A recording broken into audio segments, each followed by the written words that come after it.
On April 18, 1955, the father of relativity, Albert Einstein, died of a burst aorta and was taken to a mortuary in Princeton, New Jersey.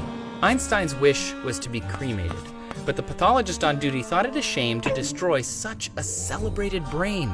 So without permission, he picked up a saw and cut Einstein's cranium open, extracting his brain. Oh, and he also grabbed his eyeballs. Dr. Harvey then plopped everything into a couple of jars and promptly alerted the New York Times. Not surprisingly, the family was furious, but Harvey eventually convinced them his actions were all in the name of science.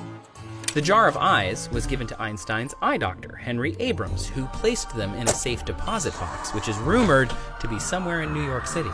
The brain, however, went on a far wider journey.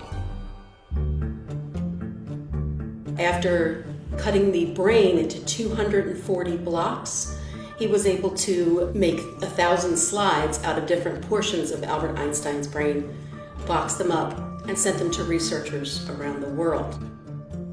Although Harvey stole the brain in the name of science, promising to publish important research, in the 4 decades that followed, he never did.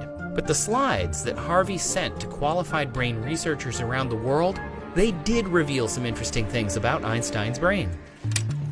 Even though Einstein's IQ was way higher than most, the size of his brain was actually smaller than the average male. More significantly though, Einstein's inferior parietal region was about 15% larger than average. It's thought to be part of the brain that helps with language and mathematics. Another anatomical difference is that he was lacking a crevice in the brain called the Sylvian fissure.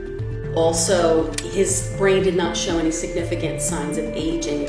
It was lacking a substance called lipofuscin, which is an autofluorescent brown-yellow pigment that's not very well understood. What we do know is that it accumulates in the human body with age, and yet at 76 years old, Einstein's brain was almost completely void of it. But none of these facts could be considered a huge breakthrough in understanding Einstein's genius. So eventually the hubbub died down, and for the most part, the famous brain was forgotten. Dr. Harvey removed the slides, but then the remainder of the brain was kept in a jar in a cider box under a beer cooler for a long time, and then it was kept in a closet for many years. Decades later, Dr. Harvey donated it back to Princeton Hospital in New Jersey.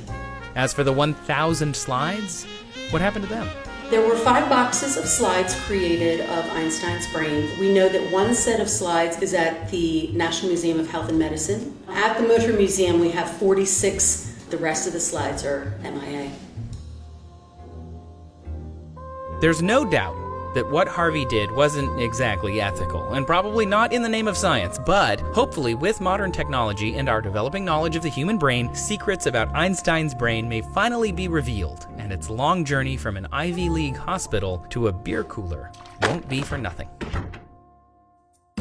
If you're still wondering about Einstein's eyeballs, in the 90s there was this rumor that Michael Jackson wanted to buy them for $5 million, but Dr. Henry Abrams quickly denied that they were for sale. As far as we can tell, they're still in a safety deposit box somewhere. If you want to see these episodes as they're released, head over to our Facebook watch page. The link is down in the description.